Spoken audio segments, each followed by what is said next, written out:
ನಾನಿನ್ನೂ ಮುಸುರಾಡಕ್ಕೆ ಆಗ್ತಾ ಇಲ್ಲ. ಈಗ ನನ್ನ ಮೇಲೆ ಅಪಾದನೆ ಮಾಡಿಕೊಂಡು ಯಾವ್ಯಾವ ರೀತಿ ದೂಷಣೆಗಳು ನಡೀತಾ ಇದೆ ನೋಡ್ತಾ ಇದ್ದೆ. ಒಂದು ಕಡೆ ಹೇಳ್ತಾರೆ ಕುಮಾರಸ್ವಾಮಿ ಕರ್ನಾಟಕಕ್ಕೆ ಯಾಕೆ ಬರ್ತಾರೆ ಅಂತಾರೆ. ಮಂಡ್ಯಗೆ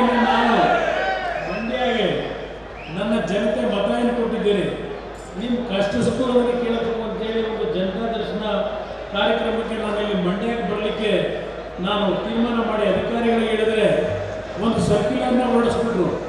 ಯಾವ ಅಧಿಕಾರಿಗಳು ಕುಮಾರಸ್ವಾಮಿಯ ಜನತಾ ದರ್ಶನಕ್ಕೆ ಹೋಗಬೇಡಿ ಅಂತ ಹೇಳಿ ಸರ್ಕ್ಯುಲರ್ ಹೊರಡಿಸಿದ್ದಷ್ಟೇ ಅಲ್ಲ, ಕೇಂದ್ರದ ಮಂತ್ರಿಗಳಿಗೆ ನಮ್ಮ ಅಧಿಕಾರಿಗಳ ಜೊತೆಯಲ್ಲಿ ಸಮಾಲೋಚನೆ ಮಾಡ್ತಕ್ಕಂಥದ್ದಕ್ಕೆ ಅವಕಾಶ ಇಲ್ಲ ಅಂತೇಳಿ ಆದೇಶಗಳನ್ನು ಮಾಡಿದ್ದಾರೆ. ಈ ಆದೇಶ ಮಾಡಿದವರು ಕುಮಾರಸ್ವಾಮಿನ ವಿಧಾನಸೌಧದಲ್ಲಿ ಸಭೆ ಮಾಡ್ತಾ ಇದ್ದೇವೆ ಬರಬೇಕು ಅಂತ ಕರೀತಕ್ಕಂಥ ನೈತಿಕತೆ ಇವ್ರಿಗೇನಿದೆ ಇವತ್ತು ತೀರ್ಮಾನ ಮಾಡಿ.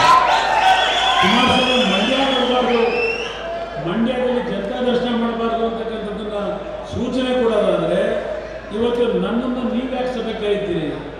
ನಿಮ್ಮಿಂದ ನಾನು ಹೇಳಿಸ್ಕೋಬೇಕಾಗಿಲ್ಲ. ಇದು 125 ವರ್ಷಗಳ ಸಮಸ್ಯೆ. ನನ್ನ ನಾಡಿನ ಜನತೆಯ, ನನ್ನ ಭಾಗದ ಜನತೆಯ ಕಣ್ಣೀರು ಅಲ್ಲ, ರಕ್ತವನ್ನು ಹರಿಸಿದ್ದೀರಿ.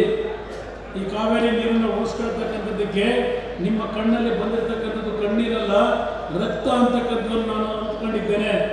ನಾನು ಅದನ್ನು ಅಷ್ಟು ಅರಿತುಕೊಳ್ಳದೆ ಇರ್ತಕ್ಕಂಥ ಸಣ್ಣತನದಲ್ಲಿರ್ತಕ್ಕಂಥವನ್ನ ಒಂದು ತಿಂಗಳಲ್ಲಿ ನಾನು ತೀರ್ಮಾನ ಮಾಡಲಿಕ್ಕಾಗಲ್ಲ. ಭಾಳ ಬುದ್ಧಿವಂತಿಕೆಯಿಂದ ಕೆಲವು ತೀರ್ಮಾನಗಳನ್ನು ಮಾಡಬೇಕಾಗ್ತದೆ. ಯಾಕೆಂದರೆ ದೇಶದ ಭಾರತದ ಒಕ್ಕೂಟದ ವ್ಯವಸ್ಥೆ ಏನಿದೆ, ಈ ವ್ಯವಸ್ಥೆಯಲ್ಲಿ 31 ರಾಜ್ಯಗಳಿದ್ದಾವೆ.